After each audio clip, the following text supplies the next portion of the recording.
오늘 말씀은 데살로니가 2장 1에서 16절입니다. 3에서 4절을 읽습니다. 우리의 권면은 간사함이나 부정에서 난 것이 아니요 속임수로 하는 것도 아니라 오직 하나님께 옳게 여기심을 입어 복음을 위탁받았으니 우리가 이와 같이 말하면 사람을 기쁘게 하려 함이 아니요 오직 우리 마음을 감찰하시는 하나님을 기쁘시게 하려 함이라. 제가 오늘 읽은 구절은 바울의 편지 일부인 오늘 본문을 관통하는 주제라고 생각됩니다. 그는 편지를 통해 자신의 활동이 얼마나 진정성 있는지 언급합니다. 간사함이나 속임수가 없다고 하죠. 먼저는 이러한 표현으로 당시 바울의 상황을 유추해 볼 수 있겠습니다. 물론 바울의 편지가 주는 정보가 많지 않기 때문에 당시 바울이 처했던 구체적인 상황을 살피기라 쉽지 않습니다. 그럼에도 어느 정도 예측 가능합니다. 당시 바울의 사역을 시기하는 세력들이 존재하였습니다. 이미 바울의 편지를 묵상하며 많이 이야기했듯 그가 본래 속했던 유대인들, 그리고 예수를 믿으나 이방인의 할례 없는 구원을 인정하지 않았던 유대 그리스도인들, 이들은 이른바 바울의 대적자들이었습니다. 이들은 바울과 그의 동역자들의 사역을 끊임없이 회방하였습니다. 그들이 보기에 바울은 이단자였고 배신자였고 거짓 선지자였습니다. 아마 데살로니가 교회에도 바울의 사역을 폄하하는 세력이 있었을 것입니다. 편지를 쓰는 시점 바울은 데살로니가에 없기 때문에 자신을 공격하는 대적자들을 대변하기도 여간 까다로웠을 것입니다. 바울을 부정하고 그를 평가절하했던 자들은 아마도 바울이 순수한 의도로 복음을 전하지 않는다고 데살로니가 교회 공동체에 말했던 것으로 보입니다. 바울이 그럴듯한 말을 꾸며내어 데살로니가 공동체의 후원을 받고 싶어 한다고 말했을지도 모릅니다. 또한 그의 사도성을 부정했겠죠. 바울은 예수의 공생의 기간 중에 예수님을 경험한 적이 없습니다. 그러기에 바울은 예수님의 제자가 아니다. 그는 사도가 아니다. 그는 예수를 경험한 적이 없다라고 바울을 모함했을 수 있습니다. 바울의 진실성을 부정하는 방식으로 바울의 대적자들은 바울의 사역을 회방하고 공동체를 혼란에 빠뜨리려고 시도했던 것으로 보입니다. 따라서 바울은 예수에 대한 자신의 순전한 마음을 알려야 했습니다. 그가 자신의 이익을 위해 예수를 전하고 교회 공동체를 세운 것이 아님을 데살로니가 교회에 말해야 했던 것입니다. 그래서 바울은 말합니다. 나는 복음을 위탁받은 자로서 사람을 기쁘게 하려고 이런 일을 하는 자가 아니라 오로지 하나님을 기쁘게 하기 위해 이런 일을 하는 자이다. 사람을 기쁘게 하기 위한 일이 아니라는 말은 자신이 누군가의 환심을 사기 위해, 즉 아첨하기 위해 예수를 전하지 않는다는 말입니다. 참고로 당시 고대 로마 사회에 후견인과 가신이라는 형태의 관계가 존재했다고 합니다.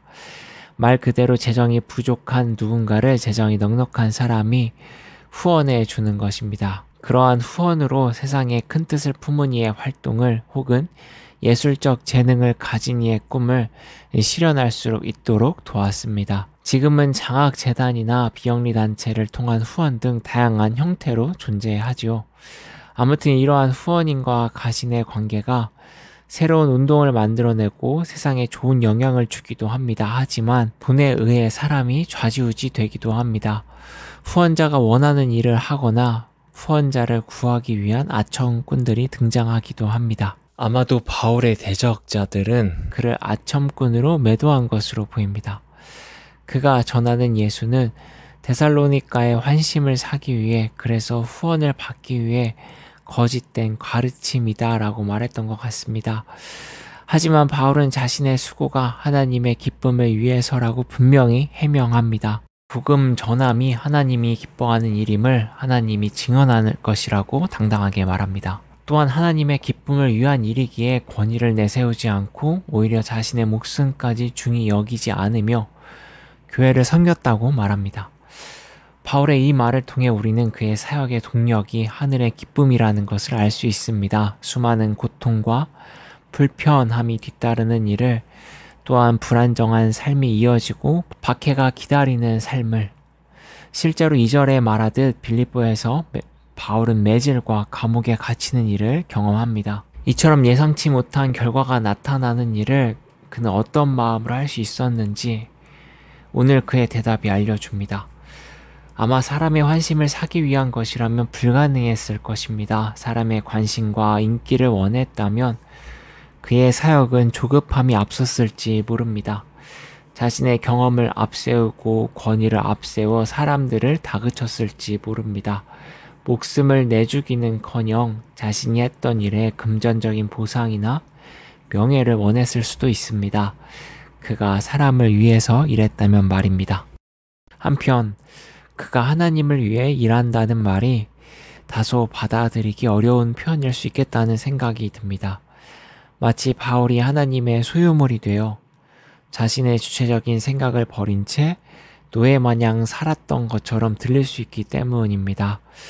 하지만 바울이 말하는 하나님을 위한 삶, 주의 기쁨을 위한 삶이란 누군가에게 속박되어 꼭두각시처럼 사는 삶이 말하는 것이 아닙니다. 바울이 말하는 하나님을 위한 삶은 인간 스스로 통제할 수 없는 인생이라는 것을 인정하고 겸손히 주의 인도하심을 바라는 것이라 할 수 있습니다. 그 가운데 주가 주시는 영혼의 풍성함을 누리는 삶이라 할 수 있습니다. 또한 본디 영원할 수 없는 관심이나 이목을 얻기 위한 노력에 집착하지 않고 주의 평온을 잠잠히 바라는 삶이라고도 할 수 있습니다. 이처럼 바울은 하나님을 위하는 일이 곧 자신의 영혼의 풍성함을 가져옴을 알았기에 부족한 가운데서도 부유하다 고백할 수 있었고 자신을 나약하게 만드는 상황에서도 무너지지 않았던 것 같습니다. 그가 달려갈 길, 그의 받은 사명을 겸손히 이루어갈 수 있었던 것으로 보입니다. 바울이 품었던 마음, 사람이 기뻐하는 일이 아닌 하나님이 기뻐하는 일을 하였던 그의 삶을 우리도 닮을 수 있기를 소망합니다.